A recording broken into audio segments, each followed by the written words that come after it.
tweets have been about having more free speech, which to me means having more scatological tweets by people who don't like him. Free speech has been, I think, what you have on Twitter, except for the former president. So I don't know exactly, David, what he's getting at, because there's more free speech than you could use on Twitter right now.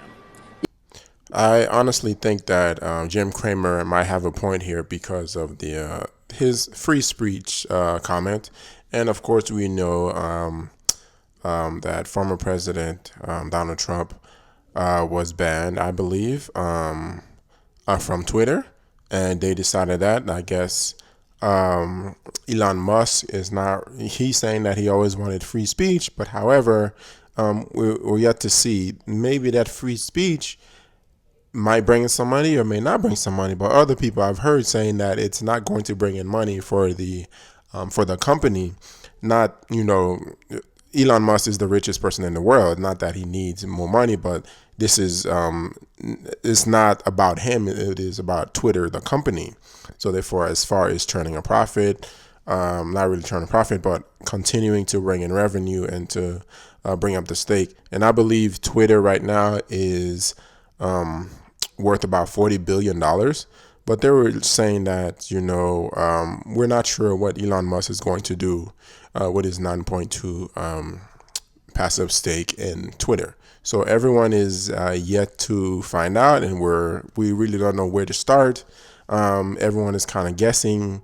We're not really going to know unless Elon Musk put something out. And of course, he put a tweet out, which was asking the general audience or his followers, whoever, did you want to edit buttons? And, the majority of people said yes, they want an edit button. So therefore, that could be a change that is coming to Twitter. Could be, could not be. We don't know yet. And so it's Elon Musk. He does whatever he wants. The richest man in the world, and he can buy whatever he wants to buy. Yeah, I don't. By the way, that's a shared viewpoint at this point. Nobody quite understands exactly what this may be, other than what it is. I know, genius, right? Which is an investment. Somehow he perhaps thinks that there's a benefit to owning 9+% for him in terms of maybe the economics. Although, again, when you're as wealthy as he is, you do look for the other motive that might be be there, and I'm not quite sure what it is. It's passive. We should point that out again. It's a 13G.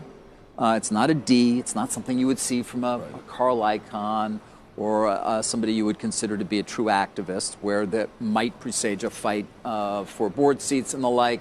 This is simply a passive investment as of now. That can change, but you need to take it for what it is. But I think, Carl, the most exciting thing about it is that Twitter's not done versus other. Well, no, the others are all down right now. But Twitter, I think a lot of people see what Twitter could be.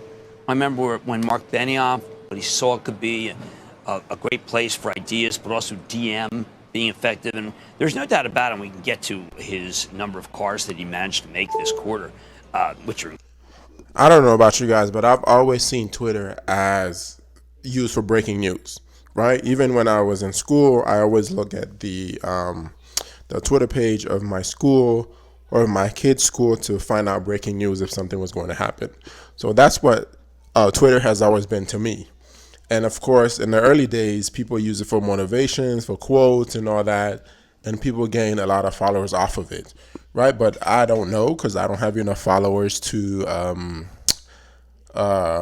even have that option to make money. So, like as Instagram is allowing some users now to make money off their reels and video and some of their videos. But I don't know if Twitter is able to do the same thing, or I don't know if Elon Musk, if that's an idea that he could pursue, but we're still waiting to see. Incredible, given COVID, but the guy's a winner, and right now the people who are at Twitter need more of a winning ad. It's kind of a team that has not made the playoffs in many, many years, and that's not. Elon makes the playoffs in anything he does. By the way, to that point, thanks to Bespoke, today is going to be the fourth time since the IPO that it's gapped up 20 from the prior close. Only 4 times. Wow. And as for the stake, if you value it at Friday's price is worth $2.8 billion. It's about 1% of his net worth, right? Yeah. You hear that? The richest man in the world. I mean, that's only 1% of his net worth. I mean, really? So to him, it's nothing to just own Twitter. I mean, but at the same time, you know, you don't just invest in something. You don't just buy a company or a majority stake of a company if you don't have a plan in mind. You know, Elon Musk, being the genius that he is, he definitely has something in mind. He's just not telling us yet. And of course, as you saw the previous tweet, it could be something to do with free speech. But however, keep in mind that with the free speech, you know, is it going to draw advertisers in, or is it going to, you know, draw them away, you know, from Twitter? But at the same time, Twitter has to continue to make money. But Elon Musk, since that's only 1% of his net worth, we really don't know. But I always thought Jack Dorsey, you know, he handled it pretty well. So we'll see. Which is just stunning, isn't it? $280 billion, obviously the wealthiest man in the world, Tesla itself. Are you going toward what Senator Warren? Is you going to Senator Warren? No, I'm not. Listen, we talk about Musk a lot because he, in part, he creates news, but also because he is the most single iconic businessman in the world. I mean, yes. It's beyond business. I mean, he actually envisions things and then makes them happen. I sit here at this desk. What he just said, he actually envisioned things and makes them happen. To me, I think about Steve Jobs, right? When that comes, I mean, Steve Jobs was brilliant. And every day I'm like, oh my goodness, I wish Steve Jobs was here, because Apple is no longer the company that it was, you know, and worse, the Johnny Ives is not there. Johnny Ives is Steve Jobs' right-hand design man at the time he was alive. And for Johnny Ives to get fired, when I saw that, I just thought, you know what, it's downhill for Apple. And truth be told, they haven't, you know, invented or come up with anything new, really anything big in the last couple of years or since this guy took the helm, you know. But I think of Steve Jobs and I think of Elon Musk is about the same thing. So, and I expect a lot out of him, and I know he's going to do great things. Next to you, day after day, he thinks, gee, why not go to Mars? And he's going to do it. What do you like? He's like Why not RF. He's like RF Kennedy. In sell 1.5 million electric vehicles this year, and he makes it happen.